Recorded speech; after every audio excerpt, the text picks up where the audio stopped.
Hello, and welcome to Higher Voltage, a podcast that explores the ins and outs of higher education marketing and touches on all aspects of the business of higher education. My name is Heather Dotchell. You have most recently encountered me leading the marketing and communications teams at 2 Philadelphia area colleges. Welcome to Higher Voltage. Today we're talking about the modern landscape of digital student ambassadors. Colleges and universities have been using student ambassadors as part of their recruitment efforts forever. But partnering with them virtually is a much newer playing field, and the rise of social media influencers changes that game, creating new opportunities and pitfalls. Whether we are evolving the traditional student ambassador role to a digital one, complete with testimonials and takeovers, or are wading into hiring known social media influencers to promote our institutions, no program looks exactly the same, nor does it stay the same over time. Our guests today have worked with their college students in official capacity, both the influencers and ambassadors, and are here to share their experience, expertise, and advice.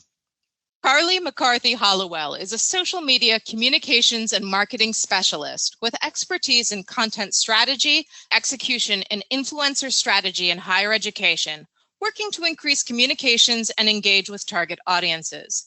She currently serves as a social media manager at the University of Central Florida, where she leads the institution's social media strategy, manages the university's main social channels, and the university's social media ambassador program.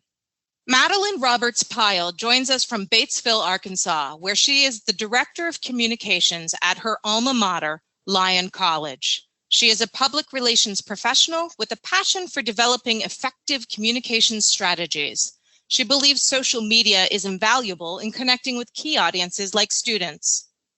Carly, can you give us some more depth about your path to and role of social media manager? Sure. So I graduated from UCF with my bachelor's degree in event management and a minor in marketing back in 2014. And I recently just graduated with my master's degree from UCF in interdisciplinary studies with a focus in corporate communication and digital media. After graduating, I went to work at a local radio station where I had many roles, many hats, where I got to kind of explore social media, photography, graphic design, and kind of just engage more of my skills in those areas. And when an opportunity came at UCF to be a social media coordinator, I jumped on that immediately and went to go work at my alma mater. Since then, I have been promoted to social media manager in 2018 and have been growing the UCF brand channels ever since and expanding our reach through our social media ambassadors also since 2018. Great. Madeline, tell us more about Lyon College and how you came to head their communications outfit. Sure, Heather. Thank you for having me here today. Lyon College is a small liberal arts college in rural Arkansas. I'm from Arkansas originally, and I chose Lyon because it offered a tight-knit community while also being far enough away from my home and my parents. I graduated in 2015 with a degree in English with a journalism concentration, and I went on to complete my master's in applied communication studies in 2018. I was a social media specialist for Timex, the watch company, for about 2 years. And after completing my master's, I had the opportunity to return to Lyon as the Associate Director of Communications, and I took it. In that time, I developed the Lyon College Influencers Program and worked on the college's social media content strategy. Back in March, I was promoted to the Director of Communications, and it has been baptism by fire ever since, because it happened right as the pandemic started. I still oversee the influencers program and content strategy, but I also focus on external and internal communications, which actually goes hand in hand with content strategy quite well. Let's start by defining the difference between a student ambassador and contracting with an influencer. At UCF, we use more of the student ambassador role, which tends to lean more towards students that are passionate about the university. They're passionate about sharing their experiences. They're already comfortable or semi-comfortable in front of the camera and are willing to work with the university. And more contracting with an influencer is, putting pen to paper and paying them, which we don't do with our student ambassador program. We started our program out a little bit more where we were looking for students that already had that following. They already had a base of like-minded individuals. And that wasn't the right route for us, and it wasn't sustainable for us. So we went to more of the student ambassador route, where we could kind of curate a little bit about what they're saying on their channels about the university, but also have them kind of in our back pockets to be able to help elevate university messages through university channels and through student voices. So Carly, that's a good difference between the two. Can you talk a little bit more, though, with your program, where it started with the influencers? So at UCF, we started our student ambassador program kind of leaning more into the influencer strategy and honing in on the students that have a following already. We first reached out to one of our students who we just found through YouTube. She was already sharing her experiences of college move-in, how she got into UCF, all of these different stories. So she was already telling that story. So how can we make that work for the university and make sure that our messages are aligning from the university standard and through student channels? So we first reached out to her. She was excited to work with us. We didn't contract or pay her or anything like that. She was just excited to be given an opportunity to grow in what she's doing and work within the communications and marketing division, and for more opportunities.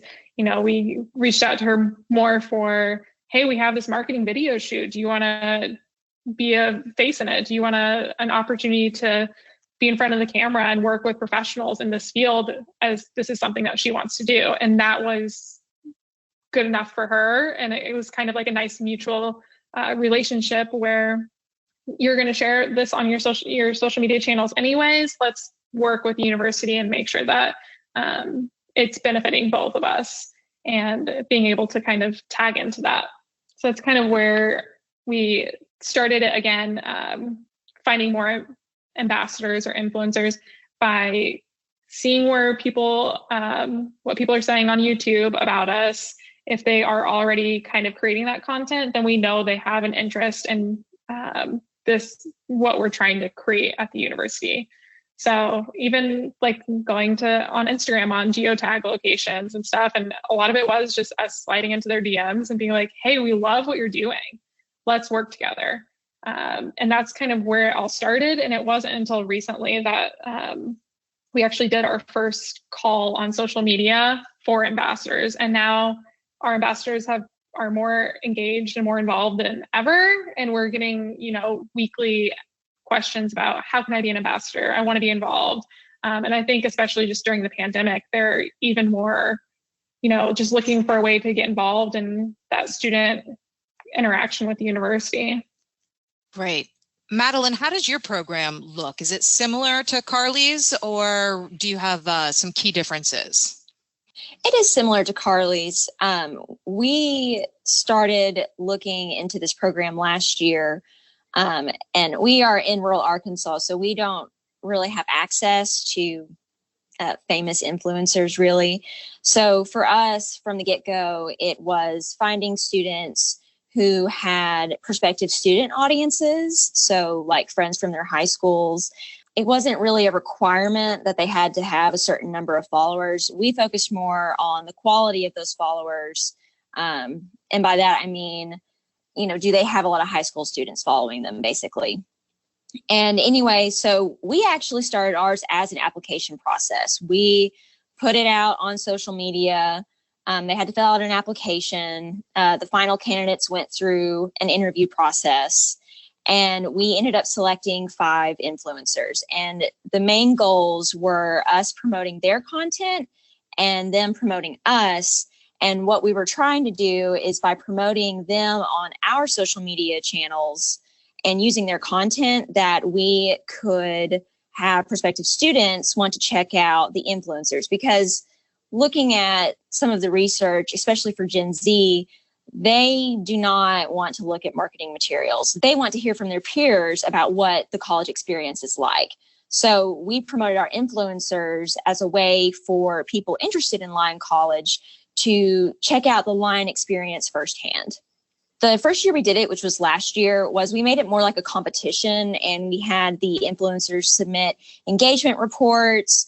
We used Google Analytics to give them each a specific link that they would put in their bio, and we would use that to measure how often people were checking them out, stuff like that.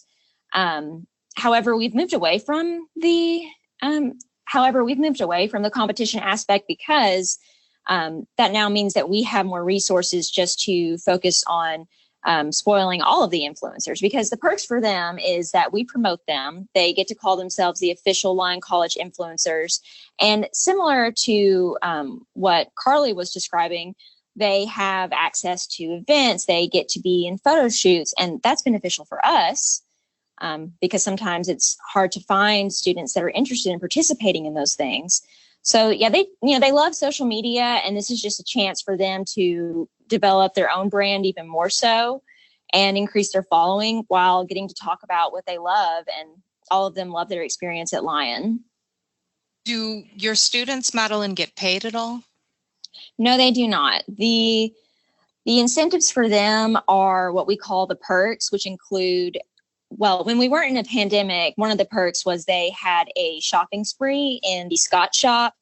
The Scott is our mascot. So basically our college's bookstore. They got to have a shopping spree there. We gave them, access to certain events before other students. We requested their feedback when we were looking at some of our rebranding options. So for them, it's really getting Lion swag and having opportunities that maybe other students don't get to have just yet. Carly, is there benefit for your students to become part of your ambassadorial staff? Yeah, so similar to Madeline, we don't pay them, but there are perks such as being in photo shoots, video shoots. They're kind of my colleagues joke that I am like the key to the student body, and getting students on these marketing campaigns and just different uses that or areas that we need students in.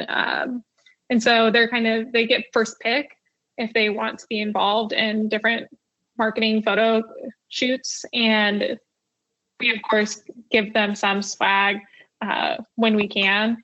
And then we just have a little bit more flexibility in getting them access, pre-pandemic into different events, concerts, those type of things, and getting special access, whether it's like a photo pit pass where they get to show that type of experience. And then also just, of course, like Madeline said as well, marketing them on our social media platforms as the official ambassadors of the university. They put it in their bio and helps them grow their platforms. Because again, one of the reasons that they were chosen for this and that they applied for it in the first place is that they want to grow their channels as well.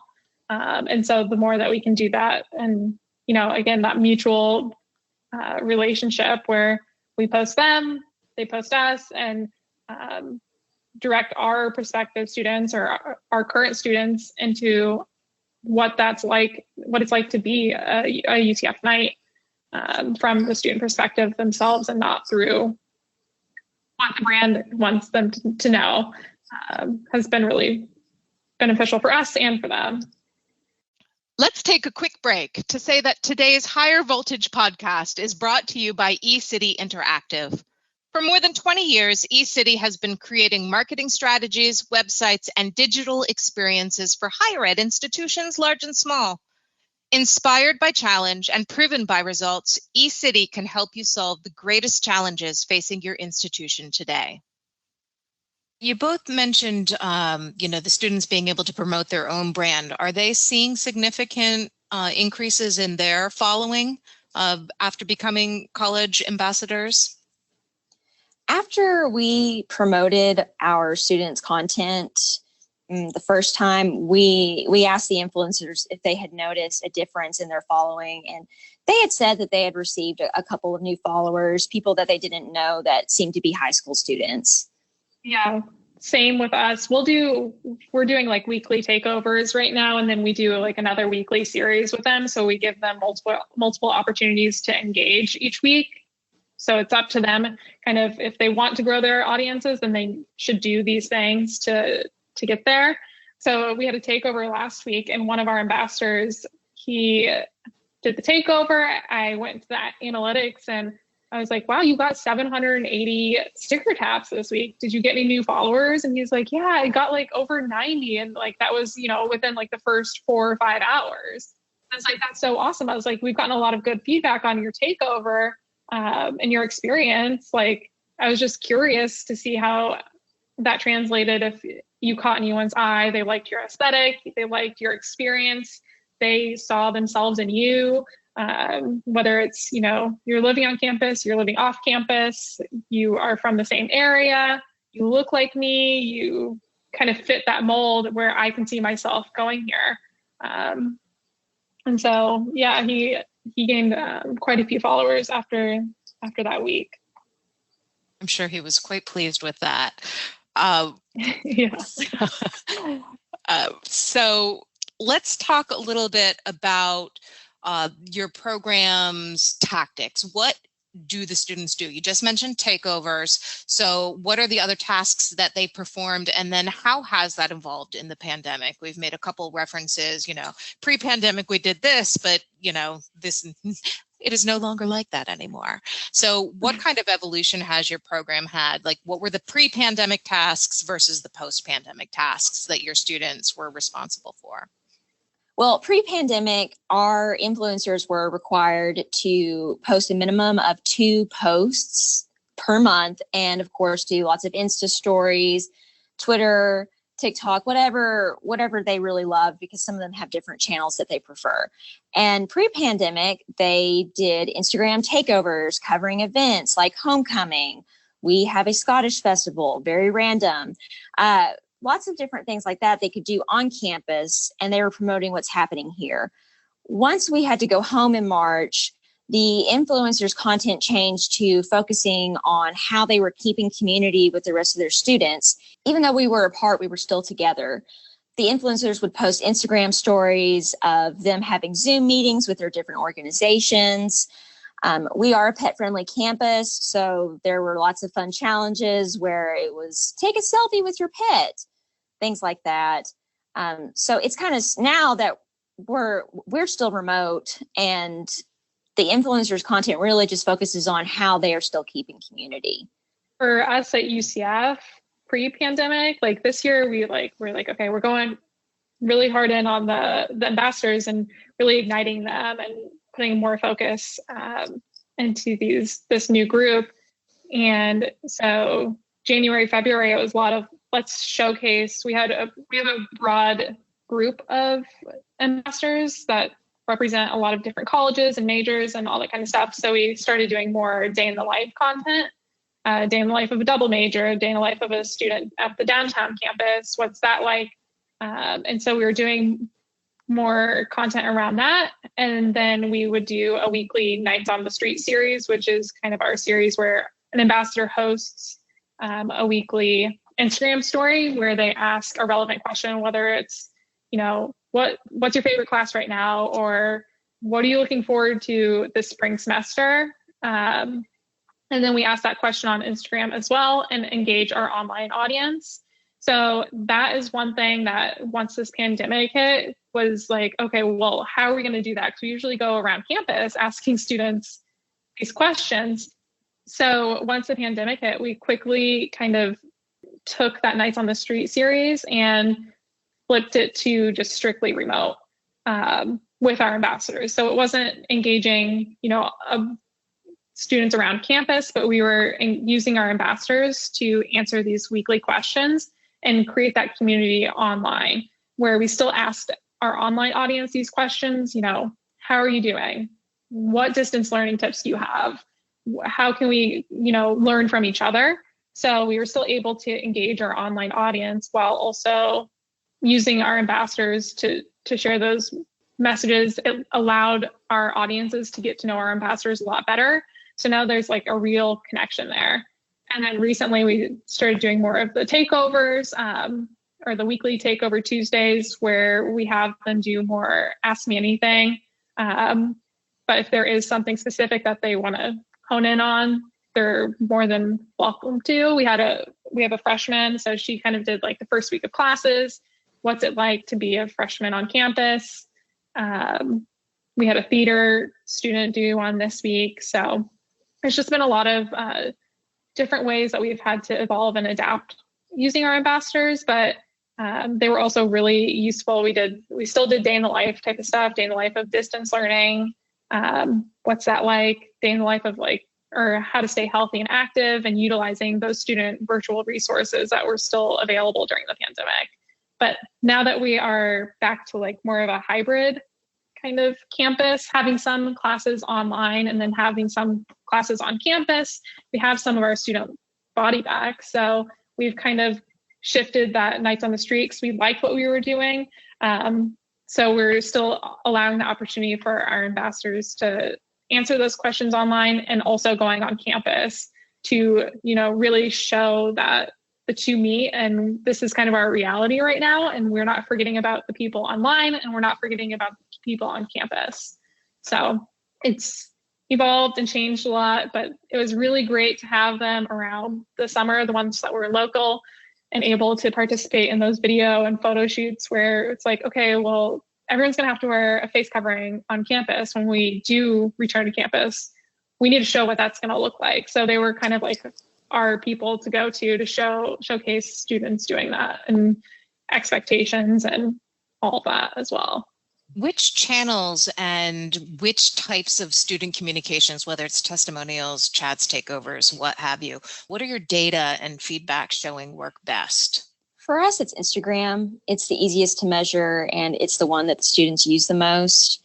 Data-wise, we had a survey of our past 3 years of prospective students and asked them how they had found out about the college. And keep in mind, this was only 1 year into the influencer program, and 13% of the participants of that survey said that they had found out about the college through our influencer program, which seems really small, but it was super impressive that even though the program was only a year in, 13% of prospective students noted that they had seen Lyon College, heard about it through those influencers. One of our ambassadors that just joined us this summer during our first official call on social media, she actually, I always ask them, how did you hear about us? Why do you want to come to UCF in the first place? And she was like, I went to the UCF Instagram, and the feed was so pretty. And then I saw people like me, and I saw students that were involved and engaged, and the other ambassadors were sharing their experiences, and I just saw myself fitting in here. So more on that testimonial line of these students are showcasing what it's like to be a UCF night and how you can see yourself here. It's been really beneficial, but also it's more on Instagram, and we're also a little bit more using our ambassadors on TikTok. Very controversial social media app, but we started that not even a year ago, and our ambassadors have been awesome at that. That's kind of their content world a little bit more, and giving them a little bit more freedom to be a little bit more creative. And they're really the only faces you'll really see on TikTok from the university. I mean, we have some ambassadors that have just really honed in on their personal ones, where they'll still talk about UCF on TikTok and represent the university, but they have 50, 60,000 followers on there now, because it's been a platform where you can really grow quickly and plugging the university while they're at it. So we've seen TikTok pay off a little bit more on things going a little bit more viral or growing a little bit more quickly. Carly, our influencers have been lifesavers for our TikTok content. We're a really small team, and we also are not Generation Z, so we're not as good as the TikToks. We are not as good at the TikToks as the young people are, the college students. So we've had the same experience where we really rely on our influencers to provide the TikTok content, and that's what they want to see anyway. Yeah, I totally agree. And it's been awesome letting them kind of run with that, because I'm not good at making those videos. I don't want to be in those videos. Let me be very clear. So having them as the face and eager to do those type of videos. It's been awesome. That's great. I know. So I have 3 teenagers, and all of them are constantly on TikTok. And I am sure if they had seen students from the schools that they've been looking at over the years, they would be thrilled. I was just going to say, we did this one TikTok, and it was like one of our very first ones, and it was about parking, which is a nightmare at UCF usually. Not during the pandemic, it's actually very nice. But usually people always complain about parking, and we did this parking TikTok with our ambassadors, and it went viral. And all of the comments were like, wait, I was going to tag UCF, but this actually was UCF that did this. And it brought a lot of people to our page. It's just funny how that all happens. But. Oh, that's fantastic. So let's talk about a few more of those kind of fun and quirky, unexpected things. Madeline, you mentioned in some of our communications earlier this week that one of your students had an artisan oatmeal account. Can you talk about that and how it played out for the college? That's one of my favorite memories from this program so far. So last year we had an influencer. His name is Michael. He's an influencer now too. He loves oatmeal. And so along with having his personal account, he also had an oatmeal account where he posted pictures almost every day of these beautifully crafted oatmeal bowls with like different fruit, different seasonings, different backgrounds. It was very pretty, very aesthetically pleasing. And actually, whenever we introduced our influencers, we made videos of each of them where they got to share a random fact or, random talent. And for his video, he brought a whole thing of oatmeal and threw it up in the air. And we got a shot of it, just like of him just being covered in oatmeal, like it was raining oatmeal. So whenever we introduced him, we actually called him Oat Bay because it was kind of like Salt Bay, the way he was sprinkling the oatmeal. And anyway, we ended up doing a post about his love of oatmeal on our Instagram channel. And we tagged Quaker Oats in it just for the heck of it to see what would happen. And Quaker Oats reached out to Michael and ended up sending him, I'm not kidding you, a 30-pound box of Quaker oatmeal products. The box was huge. And so I guess like a couple weeks later, whenever Michael received this package, he texted me and said, I got this huge package from Quaker Oats. And I said, oh, that's so cool. Let's do an Instagram live of you opening it and showing off all the products because there was random fun stuff inside. Well, we didn't know it was 30 pounds. So we asked this student to lug a 30-pound box of oatmeal products to our office so we could do an Insta live. I felt so bad about it. But anyway, apparently the hashtag oatmeal can get you a lot of engagement because we did that for the original post and whenever Michael opened the huge box, and we got some more traffic to our profile that time. It's so random and so funny. What I love about them is how creative they are, and they all bring different talents to the table. That is absolutely fantastic. Those moments that you have no idea are going to bloom into something much bigger. All right, so this is a lot of fun. What is then your next step with this kind of program? Obviously, we're in a bit of limbo here with the whole COVID situation. But as you're planning your strategy of where you want these programs to go over the next year, 2, 3, et cetera, what's your next step? And then if you aren't working with established influencers currently, do you see yourself looking to do so either again, Carly, or eventually, Madeline, in the future? Yeah. So right now, during the pandemic, they have just been such a lifesaver that I don't want to lose them. And we're consistently trying to grow. I mean, we started out as just having 1 to let's try 10, let's try 15. And now we're at the point where we're around 20, 25. And we're able to sustain that community. And they really build off of each other. And it's just a really great group. And again, like just a community for these students, especially during the pandemic, that we're going to open up applications again in November. And we kind of just roll it into around graduation. We try to keep it where we have freshmen, we have sophomore, we have seniors, to tell each different story along the line. But we'll open applications back up in November to bring on students just for this spring semester.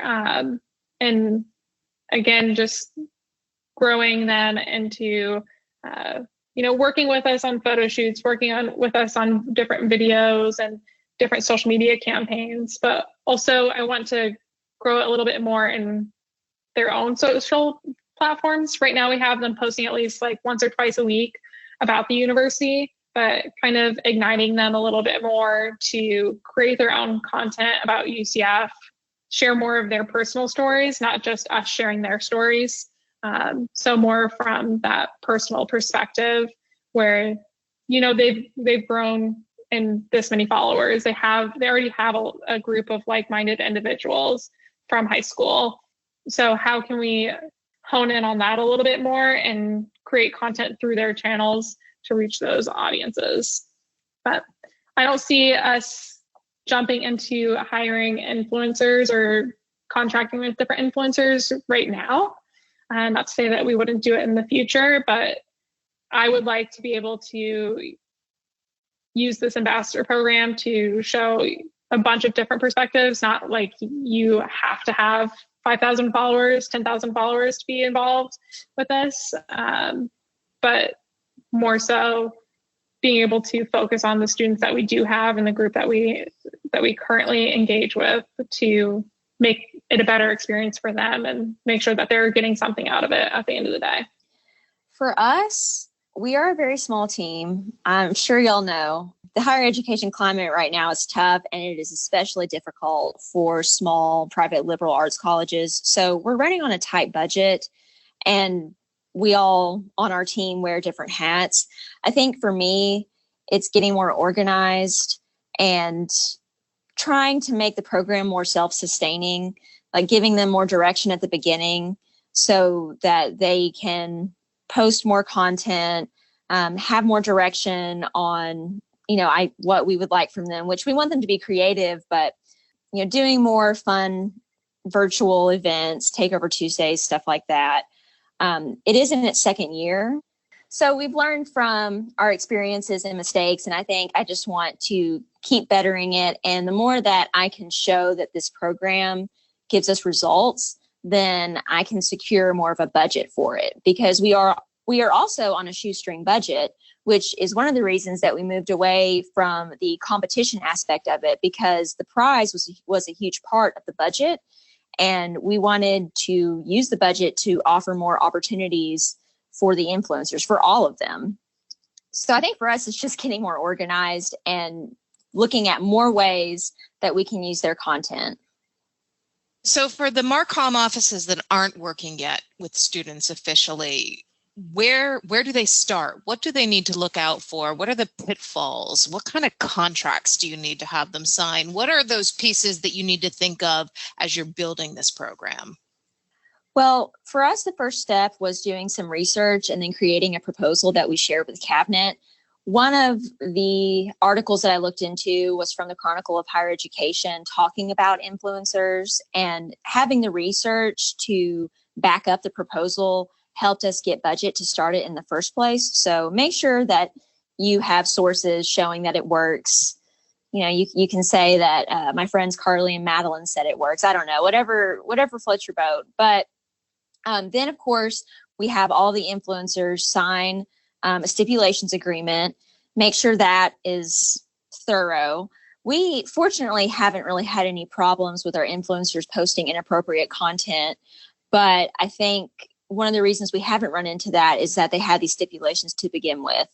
One thing that I'm running into this year, especially since we're in a pandemic and our students are still doing remote learning, watch out for burnout. Some of the influencers from last year that came into this year, I can tell that they're kind of struggling. And I think it's just good to show empathy and compassion and try to give them support if you can.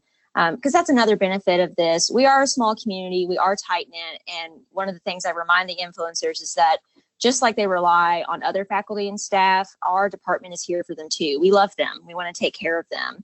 And so I think it's being aware that burnout can happen, but also to be patient because we're in a pandemic.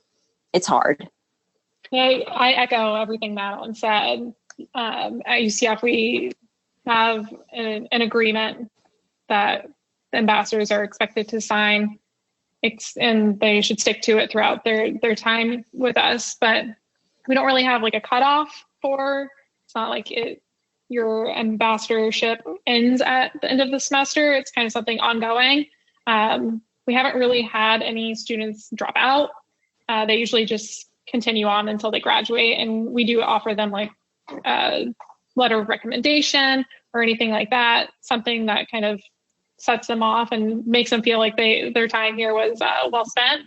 But to what Madeline said about burnout, especially right now, we've been trying to be really cognizant of it. And, with the pandemic and then also the racial injustices that are going on, we have a lot of ambassadors that are personally affected by that, as they should be. And we've grown this community so much, I think, during this pandemic. I think that's one of the good things that has come out of it, that we've grown a lot closer with our ambassadors. We've always had a group me kind of just like going back and forth, and we're always trying to make sure like we're not asking. It's not just ask after ask after ask. It's more of community, and they're engaging with each other. And then every so often it's like, hey, we have this opportunity. Hey, does anyone want to do this? But not kind of putting that pressure on them to make sure that they're doing something. And then something else that we did this summer was just have like a Zoom meeting with them, not like very informal, like if you can make it, make it. But kind of just that lack of connection and in-person involvement, which we try to do at least once a semester, is like host a lunch for them, offer them different workshops that they want to learn about. We hosted like an Instagram workshop or a TikTok workshop, or how do analytics work, just kind of different interests they have. So with this Zoom meeting that we had with them, it was just kind of like a raw, real conversation. Like, how are you doing? What do you want out of this? This doesn't seem fair. How are you dealing with it? What can we be doing better? I often use them as like a little focus group, and I'm like, hey, the university is about to say this, or this announcement just came out. How do you feel? Like, no judgment, nothing. Just let me know, so then I can report back to leadership and say, hey, this isn't being received well by our students. Or maybe next time we should consider talking to them before and not after.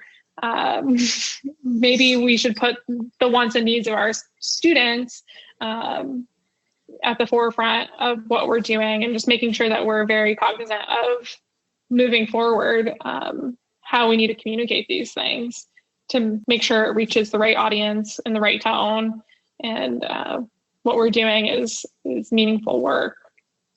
Do you think the significance of celebrity influencer presence makes it easier to recruit for your programs because your students are so very aware of the power of being a face on social media? For sure. I was just gonna say, I think that it's so attainable, or it seems so attainable from TikTok and Instagram, that it's possible, and this could be kind of a launch pad for them.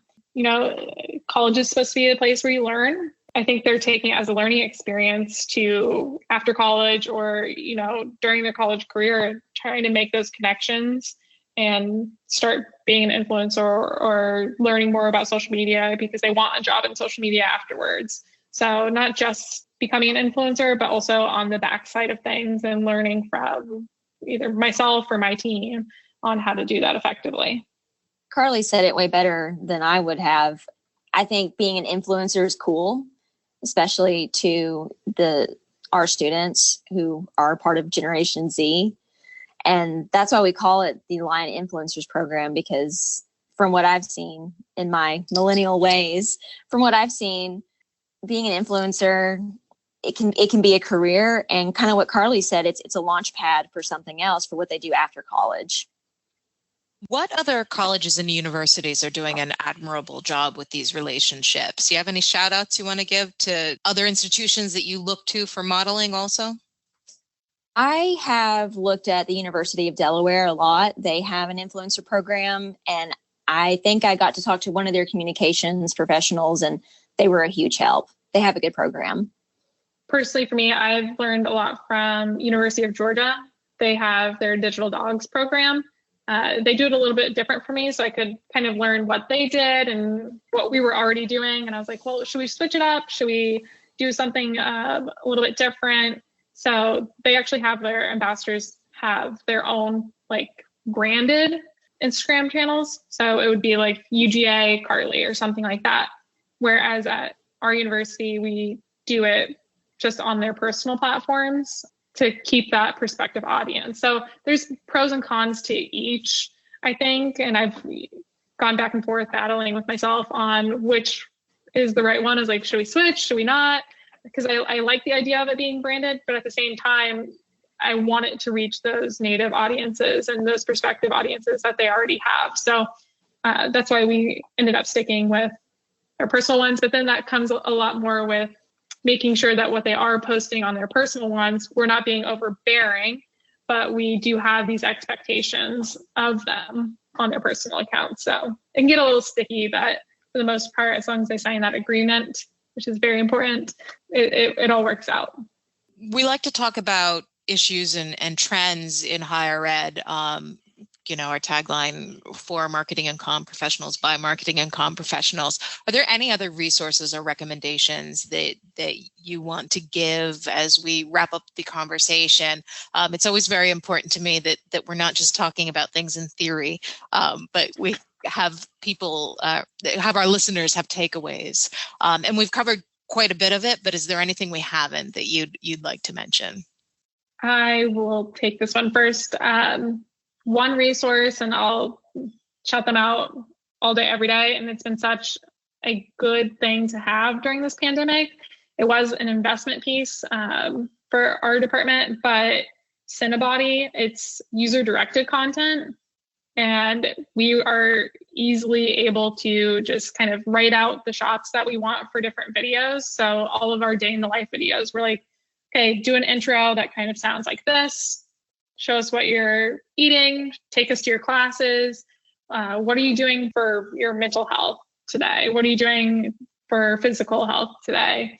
Here's an outro that we want, and kind of outlining a video for our students to create. So that's how we have conducted a lot of our videos this summer and just throughout the pandemic. And it allows them a little bit more creative freedom as well, and gives them that experience of ideation and project management and kind of what that looks like, while also being able to conduct them from afar. So Cinebody has been a great tool for us, not only for ambassadors, but we've used it for leadership projects. We've used it for a lot of online learning, gathering testimonials, or just virtual commencement, kind of getting those videos from our students and staff and faculty even. For my recommendation, what has really helped me is being a member of PRSA, and really just working with other people in your field and getting their feedback on it. My college is in rural Arkansas. I don't really have access to marketing and public relations professionals down the road. So utilizing those networks, whatever it may be for you, and getting their feedback on it is super helpful. Okay. So as we wrap up, we always like to ask our guests a fun question that may or may not be related to the topic we're discussing. Today's question: who is your favorite social media presence outside of higher ed? For me, it's cats of Instagram. I am a cat lady, and I love looking at pictures and videos of cats. It gives me a lot of joy. For me, I am an aspiring DIYer. By aspiring, I mean I like to look at what everyone's doing and then not actually do them. So Angela Rose Home, it's a 6 cycle. I did do one project from her this year, but aside from that, but I enjoy watching and learning from someone who became, an influencer herself by creating different projects and stuff. So Angela Rose Home is where I usually kind of de-stress on my own social media time, which is very, very limited. All right, excellent. So as we draw to a close, where can we find you online? Carly? Aside from all the UCF channels, I don't typically do all that much on my own personal stuff, but you can find me at CRLY McCarthy on Twitter. So you can tag me there and I will see it once I log off of UCF, which is not often. You can find me on Twitter at Madeline R. Pyle. And Madeline is spelled like Madeline, and Pyle is Pyle. Awesome. Well, that's a wrap. We're grateful to both of our guests for taking their time to join us today, and we're looking forward to more great conversations with higher ed thought leaders in the weeks and months to come. If you'd like to explore our topic further, please feel free to reach out to me on Twitter at @HDottrell.